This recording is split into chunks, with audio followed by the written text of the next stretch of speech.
नमस्कार, वंदे मातरम। दोस्तों, स्वागत है आप सबका सैनिक पाठशाला में। 8वें पे कमीशन से जुड़ी हुई एक बड़ी खबर लेके आया हूं दोस्तों, भारत सरकार ने एक बड़ा पिटारा खोल दिया है। जी हां, 8वां पे कमीशन का बहुत बड़ा पिटारा खोल दिया है। अब भारत सरकार हर इंडिविजुअल से या हर संस्था से उनके पॉइंट्स मांग रही है। जी हां, यह कार्रवाई शुरू हो चुका है और यह कार्रवाई चलेगा 30 अप्रैल 2026 तक। आपके पास भी 8वें पे कमीशन के पास भेजने लायक कोई अगर पॉइंट है, कोई अगर एजेंडा है तो उसको तैयार कर लीजिए। 30 अप्रैल से पहले पहले आपने सबमिट करना है दोस्तों। यह बड़ी खबर है दोस्तों। इसके साथ ही साथ जो 18 सवाल किए गए थे, उन सवालों का जेसीएम की तरफ से क्या जवाब दिया जाएगा, उसका पूरा ब्यौरा सामने आ गया है। जी हां, इसमें सवाल मिलिट्री सर्विस पे से जुड़े हुए भी हैं, इसमें सवाल डिफेंस पेंशन से जुड़े हुए भी हैं, इसमें सवाल डीएडीआर की बढ़ोतरी से जुड़े हुए भी हैं, इसमें सवाल बोनस से भी जुड़े हुए हैं। तो इन सवालों का जेसीएम की तरफ से, स्टाफ साइड की तरफ से क्या जवाब दिया जाएगा, पूरा डिटेल्स सामने आया है, जो आगे आपको बताऊंगा दोस्तों। क्योंकि दोस्तों, आप सबको पता है पिछले हफ्ते ही जेसीएम की ड्राफ्टिंग कमेटी की बैठक हुई थी। उस बैठक के दौरान भी इन 18 सवालों के बारे में चर्चा चली है और अब 18 सवालों का जवाब भी सामने आया है, जो आगे आपको दिखाऊंगा। और आप भी अगर सवालों का क्या जवाब देना है ये अगर तय नहीं कर पा रहे हैं तो आपके लिए आज का ये वीडियो बेहद अहम होने वाला है। चलिए अब आगे बढ़ेंगे, लेकिन आगे बढ़ने से पहले हमेशा की तरह अगर सैनिक पाठशाला चैनल का वीडियो आप पहली बार देख रहे हैं या अभी तक चैनल को सब्सक्राइब नहीं किया है तो चैनल के साथ जुड़े रहने के लिए, इसका हिस्सा बने रहने के लिए और आपसे जुड़ी हुई ऑथेंटिक भरोसेमंद जानकारियां पाते रहने के लिए चैनल को सब्सक्राइब जरूर करें। देखिए दोस्तों, बड़ी खुशखबरी, 8वें वेतन आयोग में सरकार का पिटारा खुलना शुरू हुआ है। अब आपकी हर मांग वेतन आयोग के पास सरकार ने और आयोग ने लिया यह फैसला। साथ ही जेसीएम ने भी तैयार किए 18 सवालों के जवाब। जी हां दोस्तों, जो आपने मेमोरेंडम भेजना है, जो आपने अपना एजेंडा भेजना है, उसको लेकर के वेबसाइट शुरू कर दिया गया है। आप अपना एजेंडा सबमिट कर सकते हैं। कोई भी संस्था अपनी जो भी मांगे हैं वो प्रस्तुत कर सकती है। उसका पिटारा खुल चुका है। लेकिन उससे पहले जो 18 सवाल भारत सरकार ने किए हैं उनको लेकर के जेसीएम की तरफ से क्या तैयारी है, जेसीएम कौन से जवाब देने जा रही है, उसका डिटेल्स आगे समझते हैं दोस्तों, क्योंकि ये अहम है। उन सवालों के ऊपर बहुत सारी चीजें निर्भर होने वाली हैं। सबसे पहले तो ये लेटर देखिए, जो 28 फरवरी 2026 का लेटर है, शिव गोपाल मिश्रा जी ने लिखा है और उन्होंने जो मीटिंग हुई थी उसी मीटिंग का हवाला देते हुए उन्होंने बोला है कि जो 18 सवाल पूछे गए हैं उनका ड्राफ्ट रिप्लाई प्रिपेयर कर लिया गया है, जो आगे मैं दिखाऊंगा। आखिर एमएसपी को लेकर के, डिफेंस पेंशन को लेकर के या आपके हमारे फायदे को लेकर के जेसीएम ने क्या तैयारी की है, उसका पूरा ब्यौरा आपको पता चलेगा दोस्तों। चलिए, तो 18 सवालों का जो जवाब तैयार किया गया है उसकी ओर आगे बढ़ते हैं सीधे सीधे। सबसे पहले आप देखिए, सबसे पहला यह सवाल है, वेतन आयोग की सिफारिशों के कार्यान्वयन से व्यापक आर्थिक परिदृश्य पर प्रभाव पड़ते हैं। तो जो आर्थिक एक संकट भी हो सकता है या इकोनॉमी में बूस्ट भी हो सकता है, तो ऐसे में किस तरीके का पे कमीशन होना चाहिए, ऐसा सवाल जो पे कमीशन का था, सरकार का था, जिसपे जेसीएम का ये जवाब है। 200 शब्दों में जवाब है और जवाब क्या है, 8वें सीपीसी का मार्गदर्शक सिद्धांत समानता, पारदर्शिता और निष्पक्षता होना चाहिए। सरकारी कर्मचारी लोक सेवा वितरण की रीढ़ होते हैं। उद्देश्य यह होना चाहिए कि कर्मचारियों और उनके परिवारों को आधुनिक जीवन की आवश्यकताओं के अनुरूप आर्थिक सुविधा प्रदान की जाए।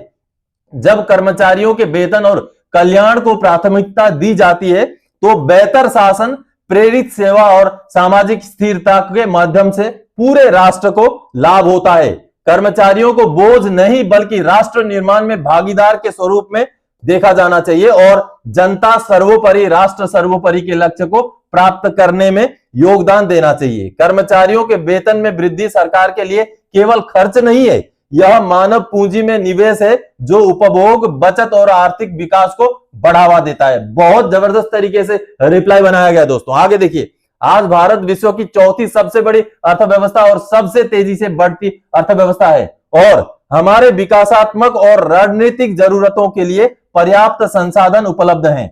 अनुमान है कि 2027 तक भारत विश्व की तीसरी सबसे बड़ी अर्थव्यवस्था बन जाएगा, जिसका सकल घरेलू उत्पाद जीडीपी 5 ट्रिलियन और अमेरिकी डॉलर से अधिक होगा। इसलिए हम 8वें सीपीसी से आग्रह करते हैं कि यह सुनिश्चित किया जाए कि किसी भी सिफारिश के परिणाम स्वरूप कर्मचारियों की वास्तविक आय में कमी न आए। मुद्रास्फीति, बढ़ती जीवन लागत और सरकारी कर्मचारियों पर डिजिटलीकरण के साथ तालमेल बिठाने का दबाव, इन सभी पहलुओं पर विचार किया जाना चाहिए।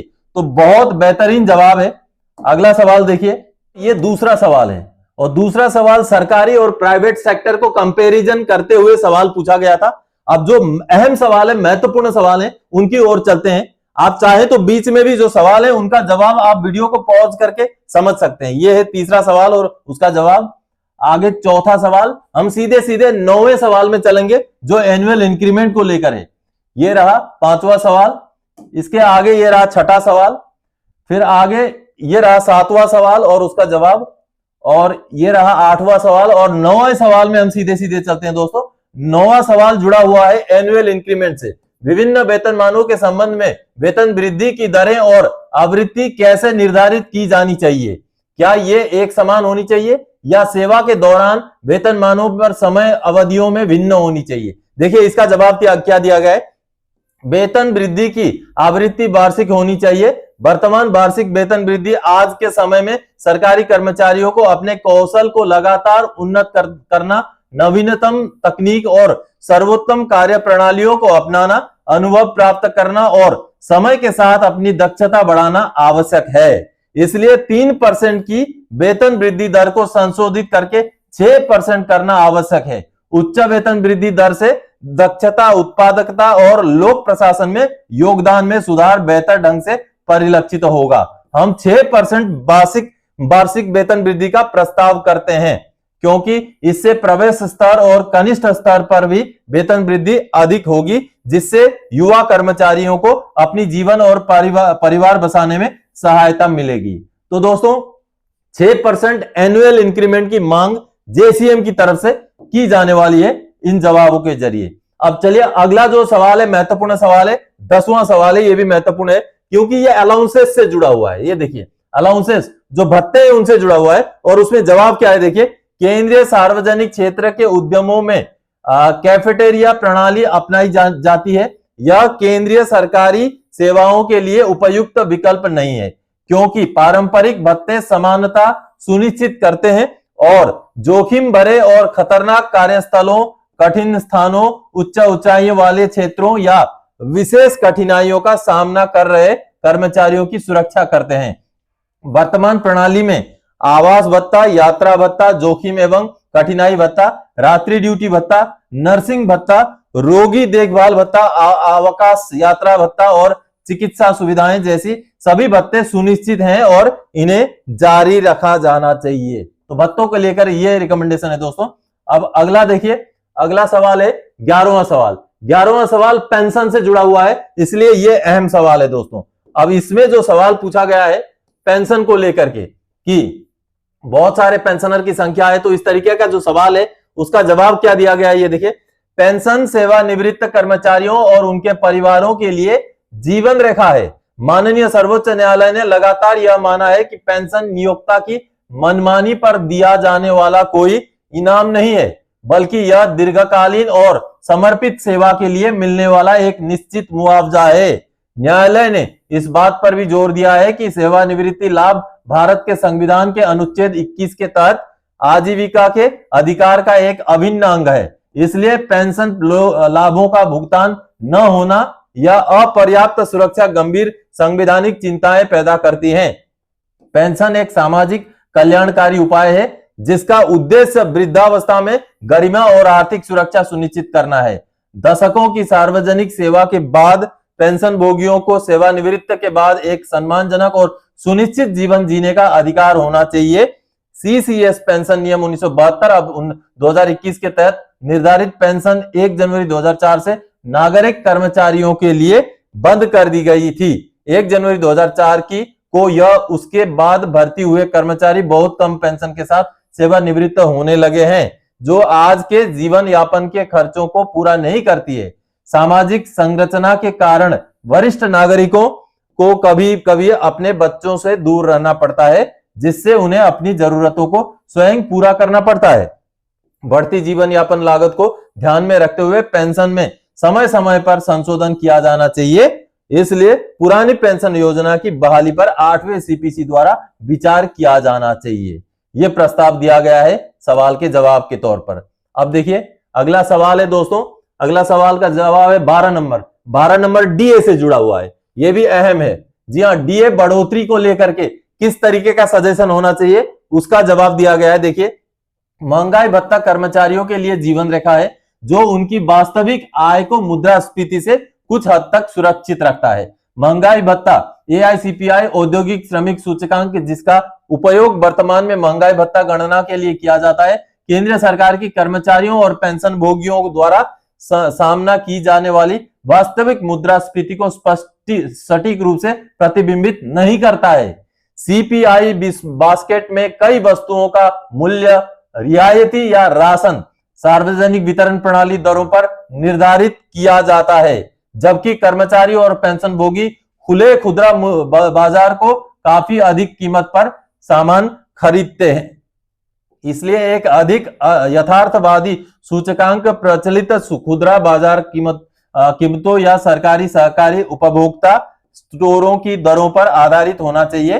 कोविड-19 महामारी के बाद मुद्रास्फीति में तेजी से वृद्धि हुई है, विशेष रूप से आवास, परिवहन और चिकित्सा खर्चों में। चौथे और छठे केंद्रीय वेतन आयोग ने सरकारी कर्मचारियों के उपभोग पैटर्न को दर्शाने वाले एक अलग उपभोक्ता मूल्य सूचकांक बनाने की सिफारिश की थी। हम किसी भी हाइब्रिड इंडेक्सन दृष्टिकोण का विरोध करते हैं क्योंकि इससे मुद्रास्फीति से सुरक्षा कमजोर हो सकती है। हमारा प्रस्ताव है कि 8वें केंद्रीय वेतन आयोग को वास्तविक मजदूरी की सुरक्षा और आय में कमी को रोकने के लिए केंद्रीय सरकारी कर्मचारियों और पेंशन भोगियों के लिए एक अलग उपभोक्ता मूल्य सूचकांक की सिफारिश करनी चाहिए। यानी कि जिस तरीके का अभी डीएडीआर का फॉर्मूला है उसको बदलना चाहिए। ये यहां पर सजेशन किया गया है दोस्तों। ये 18 सवालों में से 12वें सवाल का जवाब आपने देखा। अब चलिए अगला जो 13वां सवाल है, 13वां सवाल भी जुड़ा हुआ है रेलवे, सीएपीएफ और डिफेंस के कर्मचारियों को लेकर। तो ये भी अहम सवाल है।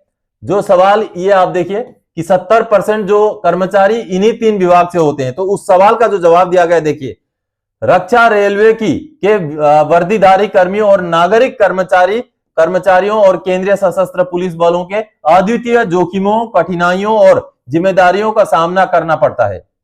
उनके वेतन और भत्तों में इन वास्तविकताओं का प्रतिबिंब होना चाहिए।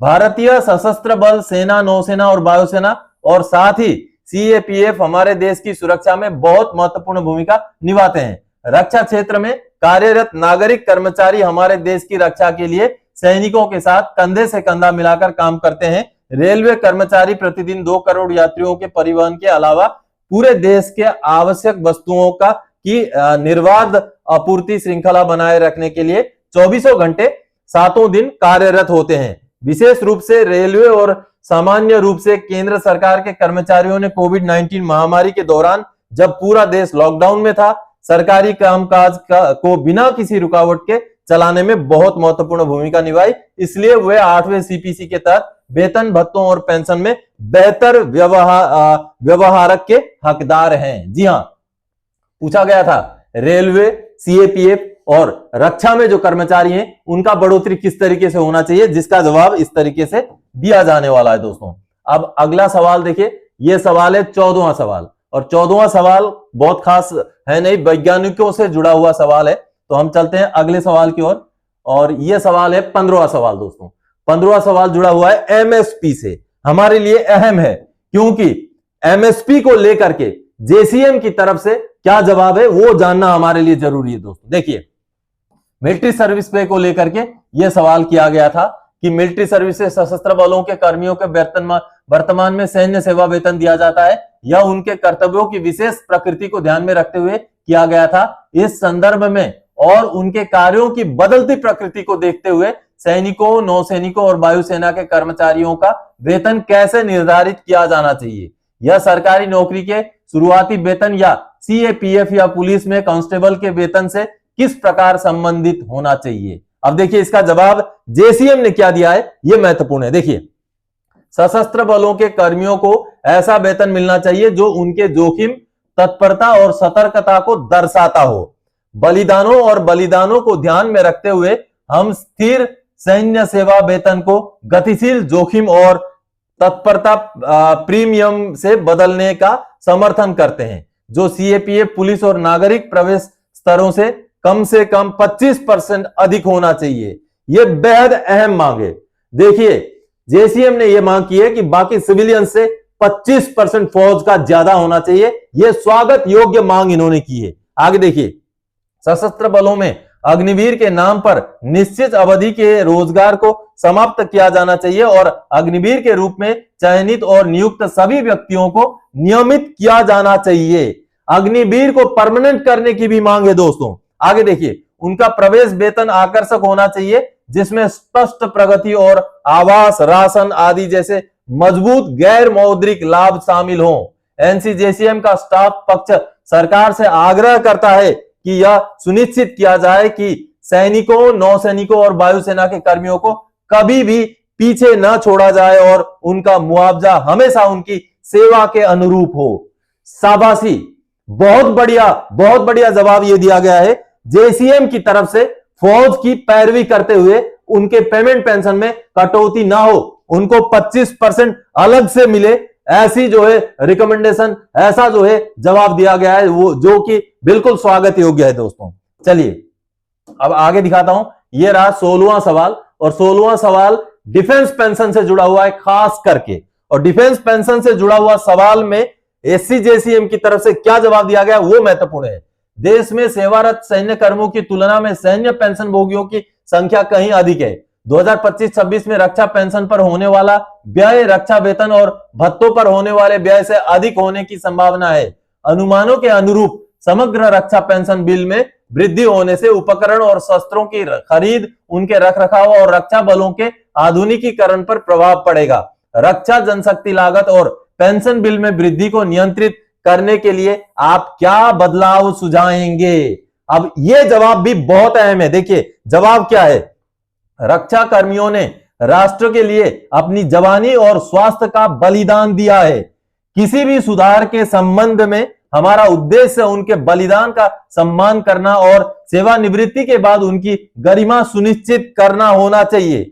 राष्ट्रीय सेवा संगठन जेसीएम स्टाफ साइड सेवानिवृत्ति की आयु में चरणबद्ध वृद्धि, उचित मुआवजे के साथ स्वैच्छिक सेवानिवृत्ति और पूर्व सैनिकों के लिए बेहतर पुनर्रोजगार के अवसरों जैसे क्रमिक मानवीय परिवर्तनों का समर्थन करता है। सशस्त्र बलों के लिए परिभाषित गैर अंशदायी वृद्धावस्था पेंशन योजना जारी रहनी चाहिए। राष्ट्र की सुरक्षा प्रेरित और सम्मानित कर्मियों पर निर्भर करती है। लागत में कटौती से इस भरोसे को कभी भी कमजोर नहीं किया जाना चाहिए। यानी कि पेंशन को कम करने का या पेंशन में जो लागत लग रही है उसको कटौती करने का कोशिश सरकार ना करे। इस तरीके से यहां पर जवाब तैयार किया गया है जो अहम है दोस्तों। अब चलिए, यह था हमारा 16वां सवाल। अब अगला हम देख पा रहे हैं 17वां सवाल जो बोनस से जुड़ा हुआ है। इसके आगे फिर कुछ खास जवाब नहीं है। ये देखिए 16वां सवाल बोनस को लेकर है और इसमें सरकारी तंत्र में व्यक्तिगत प्रदर्शन पर बोनस देने की कोई अवधारणा संभव नहीं है। यह सभी कर्मचारियों का सामूहिक कार्य है, चाहे वह रेलवे जैसे औद्योगिक प्रतिष्ठान हो या रक्षा उत्पादन और अन्य इकाइयां हो। कर्मचारी बोनस नियमित वेतन के अतिरिक्त भुगतान होते हैं। तो चलिए दोस्तों, बोनस को लेकर भी यहां पर कहीं ना कहीं रिकमेंडेशन किया गया है कि बोनस को जारी रखा जाए और अच्छा खासा बोनस दिया जाए। ऐसा यहां पर जो है सवाल का जवाब तैयार किया गया है। और आखिरी जो सवाल है, आखिरी सवाल 18वां सवाल, और सवाल और उसका जवाब आप देख पा रहे हैं दोस्तों। तो मूलतः सबसे महत्वपूर्ण यहां यह है कि जेसीएम ने जो जवाब तैयार किया है वो जवाब बेहद अच्छा है, क्योंकि उन्होंने रक्षा के कर्मचारी, रक्षा के पेंशनर्स के लिए एमएसपी को कंटिन्यू रखने का और खास करके रक्षा कर्मचारियों के लिए 25% एक्स्ट्रा जो है पेमेंट का भी मांग किया है। और साथ ही साथ डिफेंस पेंशन को कटौती ना करने का, कोई भी ऐसी कटौती जैसा जो प्लानिंग ना लाने का सरकार से गुजारिश किया है, जो काबिले तारीफ है दोस्तों। तो दोस्तों आज के इस वीडियो में सवालों के जेसीएम द्वारा दिए जाने वाले जवाबों के संदर्भ में इसी डिटेल्स को लेके आया था। आने वाले समय में और कोई जानकारीदायक आपसे सरोकार रखने वाला विषय लेके मैं फिर से हाजिर हो जाऊंगा। तब तक के लिए जय हिंद दोस्तों।